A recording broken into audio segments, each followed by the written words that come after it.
Es mañana de martes, también es prudente conocer cuáles son los temas que destacan en columnas y editoriales. Para eso consultamos a nuestro director editorial, Raúl Friad Lucio, con sus recomendaciones. ¿Cómo está, Raúl? Buenos días. Hola Paco, ¿cómo estás? Buenos días a la audiencia que nos ve en Mega Noticias. Tres recomendaciones dentro de las editoriales de hoy que me parece interesante. Tú sabes que en México, especialmente en estos momentos, hay una gran aceptación, hay mucho cariño, especialmente por las mascotas, ¿sí? Sí, lo vemos en diferentes colonias, en los parques públicos, lo vemos en todos lados. La verdad es que las mascotas se han convertido en miembros de la familia de muchas familias que pues, les tienen gran cariño. Y sobre el tema, hoy hay una columna muy interesante en el periódico Reforma que escribe Genaro Lozano, que habla sin maltrato. Y aquí habla de un atlas que es recién se acaba de publicar sobre Atlas de la violencia animal. A ver, no estoy hablando de esta grave violencia que nos afecta a los mexicanos todos los días, sino también de esa violencia. Y me parece interesante lo que plantea Genaro Lozano. Si usted es amante de los animales, le enfurece ver la violencia contra los animales, seguramente le va a interesar esta columna de este primer Atlas de Maltrato Animal de México, que fue publicado recientemente, según lo que dice Genaro Lozano, y explica para qué y por qué existe este atlas.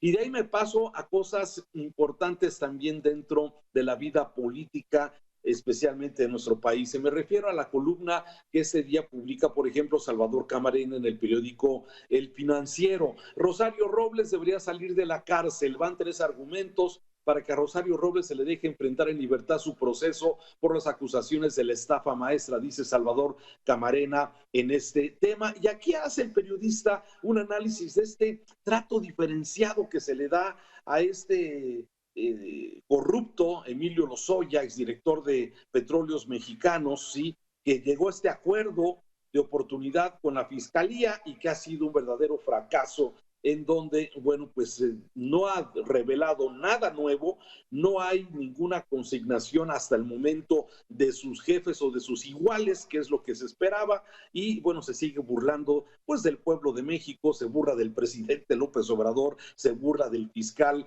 con ese criterio de oportunidad, de lo cual no ha sido nada. Y aquí, bueno, Salvador Camarena pone en perspectiva la diferencia de una enemiga política del presidente, que es Rosario Robles, que era antes de la izquierda y luego se pasó con el PRI, jugó con el PRI y está siendo señalada de haber participado en esa gran estafa que es la estafa maestra. Sí, donde, ya sabe usted, se habla de un desvío de más de 2,000 millones de pesos utilizando universidades públicas, ¿sí? Y bueno, ella está pasando en la cárcel, no precisamente siendo juzgada sobre el tema de la estafa maestra, sino, bueno, de los enemigos políticos que tiene al interior del gobierno del presidente López Obrador y del Poder Judicial concretamente. Y en ese mismo sentido, la columna que hoy publica en el periódico Milenio Jorge Cepeda Patterson dice: el gandaya